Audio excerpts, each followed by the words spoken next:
Hello everyone, welcome back to my new blog. Saraswati পূজার দিন আমি কি করেছিলাম আর আমার দিনটা কেমন গেল তাই নিয়েই থাকছে আজকের ব্লগ। তো চলো শুরু করা যাক। তো সকাল সকাল ঘুম থেকে উঠে রেডি হয়ে চলে গেলাম প্রথমে আমার স্কুলে। আমাদের টাইমে আমরা আমাদের স্কুলের পূজা নিয়ে বাসার পূজার থেকেও বেশি এক্সাইটেড থাকতাম, বাট এবার কারোর মধ্যেই কোনো এক্সাইটমেন্ট যাই হোক, এবার আমরা চলে গেলাম আমার ফ্রেন্ডের কলেজে।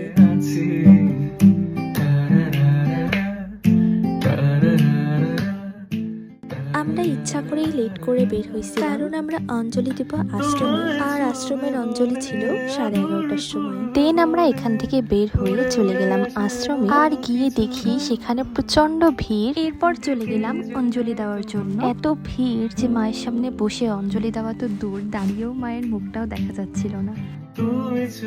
যাই হোক, কষ্টে সৃষ্টে অঞ্জলিটা দিয়ে ভিড়টা ঠেলে চলে গেলাম মায়ের কাছে প্রণাম করতে। এদিকে বাইরে এসে তো দেখি আর এক কাণ্ড, চরণামৃত নিয়ে রীতিমতো ঠেলাঠেলি লেগে গেছে।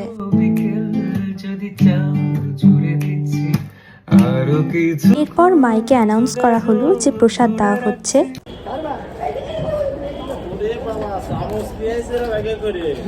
হ্যাঁ, ঠিকই শুনেছিলাম, ব্যাগে করে স্পুন নিয়ে গেছিলাম। এটা আমি সব পূজার টাইমেই করি, কারণ এত মানুষের মাঝে গিয়ে হাত ধোয়া, দিন খাবার খাওয়া, আবার হাত ধোয়া সম্ভব না। যাই হোক, এরপর আমরা চলে আসি বেজপাড়া শ্রীধর পুকুর পাড়ে। যাওয়ার সাথে সাথেই দেখা হয়ে যায় অর্পিতা দিদির সাথে, এরপর শান্তনা দিদির সাথেও দেখা হয়ে গেল। এরপর একটু মণ্ডপের পাশে চলে গেলাম কিছু ছবি তোলার জন্য।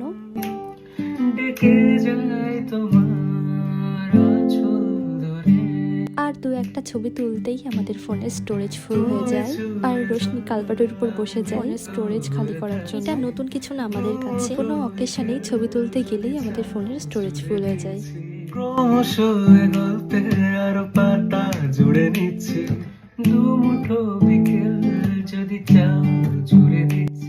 আমরা চলে যাচ্ছিলাম যশোর মেডিকেল কলেজের দিকে, কারণ মেডিকেল কলেজে প্রত্যেক বছরই অনেক সুন্দরভাবে পূজা করে।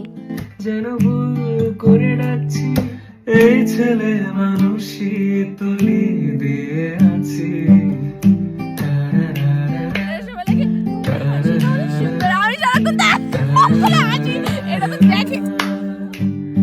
তোমায় ছুবে বলে, আদর করবে বলে, উড়ে উড়ে আসে এলো কিছু গান।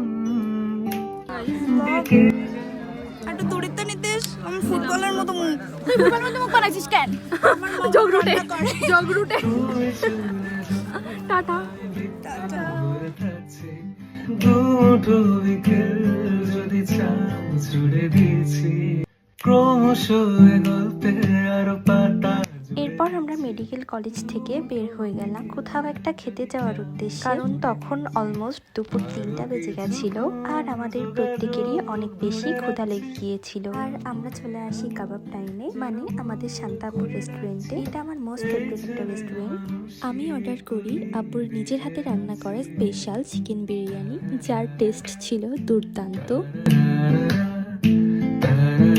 এরপর তো আমি বাসায় গিয়ে ফ্রেশ হয়ে পুরো রাত 8টা পর্যন্ত ঘুমাইছি। দেন রাত 9টার সময় আমার ভাই আমাকে লিটারেলি বাসা থেকে জোর করে বের করছে, কারণ যশোরে অনেক সুন্দর করে 3 দিন ব্যাপী সরস্বতী পূজা হয়, আর ফার্স্ট অ্যান্ড সেকেন্ড দিনই সব থেকে বেশি লোক হয়। এরপর অর্পিতা দি আর জিজু আমাকে নিতে আসছিল, আর আমরা 3জন মিলে চলে গেলাম আমাদের এলাকায়। তো আজকের ব্লগটা এই পর্যন্তই। ভালো লাগলে লাইক, কমেন্ট এবং শেয়ার করবেন। দেখা হচ্ছে নতুন একটি ব্লগে, ততক্ষণের জন্য টাটা।